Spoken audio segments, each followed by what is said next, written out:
महाराज युधिष्ठिर ने पूछा, हे भगवान, आपने सफला एकादशी का महात्म्य बताकर बड़ी कृपा की।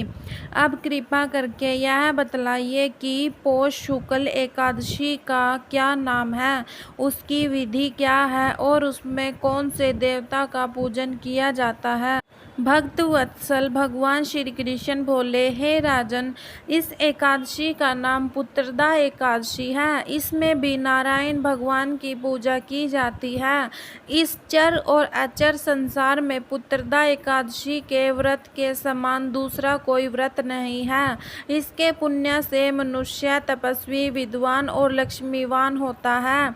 इसकी मैं एक कथा कहता हूँ, सो तुम ध्यानपूर्वक सुनो। भद्रावती नामक नगरी में सुकेतुमान नाम का एक राजा राज्य करता था। उसका कोई पुत्र नहीं था। उसकी स्त्री का नाम शव्या था। वह निपुत्री होने के कारण सदैव चिंतित रहा करती थी। राजा के पितर भी रो रो कर पिंड लिया करते थे और सोचा करते थे कि इसके बाद हमको कौन पिंड देगा। राजा को भाई बांधव, धन, हाथी, घोड़े, राज्य और मंत्री, इन सब में से किसी से भी संतोष नहीं होता था। वह सदैव यही विचार करता था कि मेरे मरने के बाद मुझको कौन पिंडदान करेगा। बिना पुत्र के पितरों और देवताओं का ऋण मैं कैसे चुका सकूंगा। जिस घर में पुत्र न हो उस घर में सदैव अंधेरा ही रहता है। इसीलिए पुत्र उत्पत्ति के लिए प्रयत्न करना चाहिए।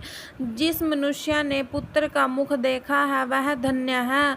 उसको इस लोक में यश और परलोक में शांति मिलती है, अर्थात उनके दोनों लोक सुधर जाते हैं। पूर्व जन्म के कर्म से ही इस जन्म में पुत्र, धन आदि प्राप्त होते हैं। राजा इसी प्रकार रात दिन चिंता में लगा रहता था।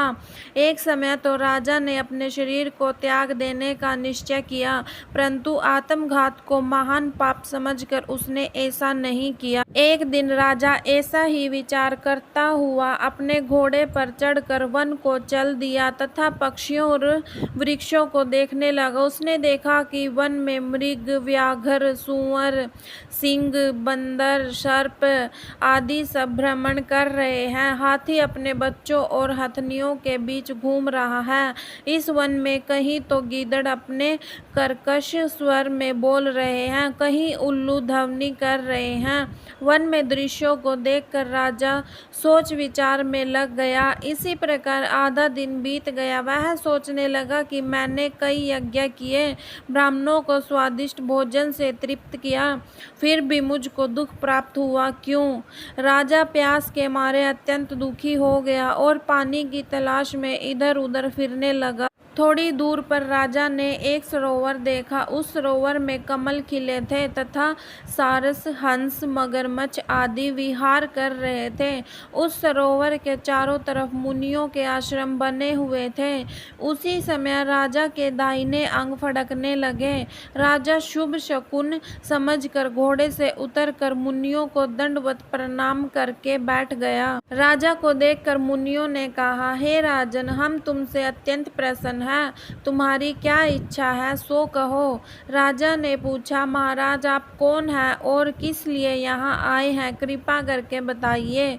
मुनि कहने लगे कि हे राजन, आज संतान देने वाली पुत्रदा एकादशी है। हम लोग विष्णुदेव हैं और इस सरोवर में स्नान करने के लिए आए हैं। यह सुनकर राजा कहने लगा कि महाराज, मेरी भी कोई संतान नहीं है। यदि आप मुझ पर प्रसन्न हैं तो एक पुत्र का वरदान दीजिए। मुनि बोले, हे राजन, आज पुत्रदा एकादशी है।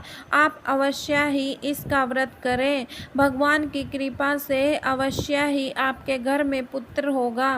मुनि के वचनों को सुनकर राजा ने उसी दिन एकादशी का व्रत किया और द्वादशी को उसका पारण किया। इसके पश्चात मुनियों को प्रणाम करके महल में वापस आ गया। कुछ समय बीतने के बाद रानी ने गर्भ धारण किया और 9 महीने के पश्चात उनका एक पुत्र हुआ। वह राजकुमार अत्यंत शूरवीर, यशस्वी और प्रजापालक हुआ। श्री कृष्ण बोले, हे राजन, पुत्र की प्राप्ति के लिए पुत्रदा एकादशी का व्रत करना चाहिए। जो मनुष्य इस महात्म्य को पढ़ता या सुनता है उसे अंत में स्वर्ग की प्राप्ति होती है।